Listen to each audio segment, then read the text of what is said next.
Hi all, இன்றைக்கி நவீஸ் ஜங்ஷனில் ஒரு ஹெல்த்தியான டேஸ்டியான ரெசிபி பார்க்கலாம். இதுக்கு பேர் தால் மக்னி. இதுக்கு வந்து அந்த தால் மக்னி மிக்சரை வந்து நைட்டே நான் தண்ணியில் ஊற வச்சுருக்கேன். இதுக்கு 3 தக்காளியும் எடுத்துக்கிறேன் கழுவிட்டு.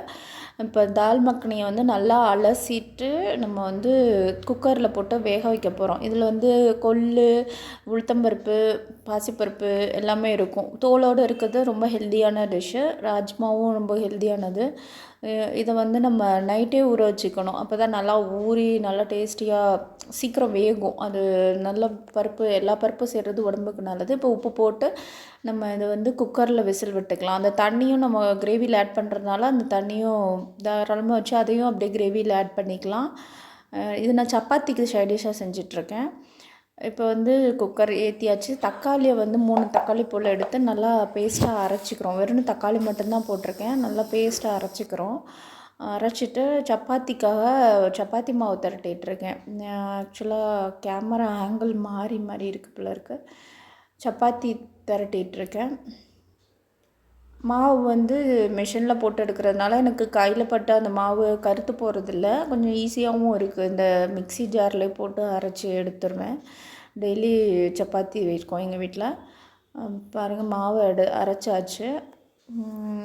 சப்பாத்திக்கு இந்த சைட் டிஷ் நல்லா ரொம்பவே நல்லாயிருக்கும்.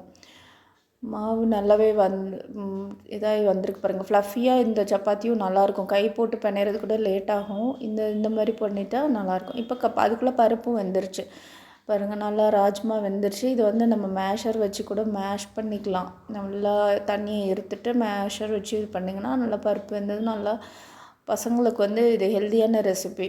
அவங்க வந்து சாலட்டு இந்த மாதிரி தாளித்து கொடுத்தா கூட சாப்பிட மாட்டாங்க. இந்த மாதிரி கிரேவியில் பண்ணி கொடுத்துட்டா சாப்பிட்ருவாங்க. இதுக்கு அடுத்து இப்போ அந்த கிரேவி ரெடி பண்ண ஆரம்பிச்சிடலாம். இப்போ வந்து கடாய் வச்சு பட்டை, கிராம்பு, ஏலக்காய் இதெல்லாம் போட்டு நம்ம தாளிப்பு கொடுத்துறோம்.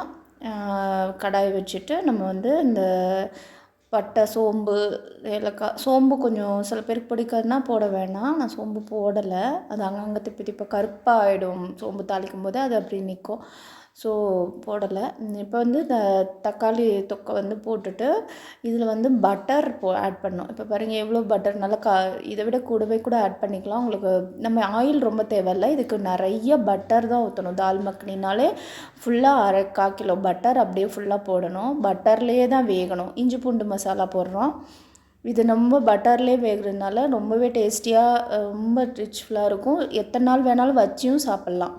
இதில் பட்டர்லேயே நல்லா வேகிறதுனால நல்லா வச்சியும் சாப்பிட்லாம் 2-3 நாளைக்கு. மிளகாத்தூள், கரம் மசாலா தூள் எல்லாம் போட்டாச்சு பாருங்கள். அந்த பட்டர்லேயே வெந்து மேலே அந்த எண்ணெய் பிரிஞ்சு வருது பாருங்கள். அந்த பட்டர் பிரிஞ்சு எண்ணெய் பிரிஞ்சு வரணும்.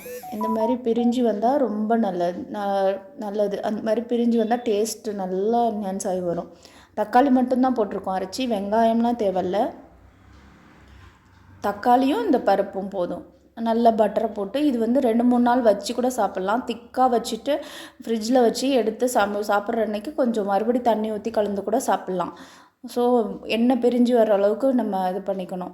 இப்போ அந்த பருப்பை சேர்த்தாச்சு, தாலையும் சேர்த்தாச்சு. இப்போ புதினா போட்டு இறக்கியாச்சு. இப்போ மேற்கொண்டு கொஞ்சோண்டு பட்டரை வச்சு ஃபில் பண்ணி டிஃபன் பாக்ஸ் ஃபில் பண்ணியாச்சு. பசங்களுக்கு சப்பாத்தியும் தால் மக்கனையும் கொடுத்தாச்சு. ரொம்ப டேஸ்டியாக சூப்பராக இருக்கும் சாப்பிட.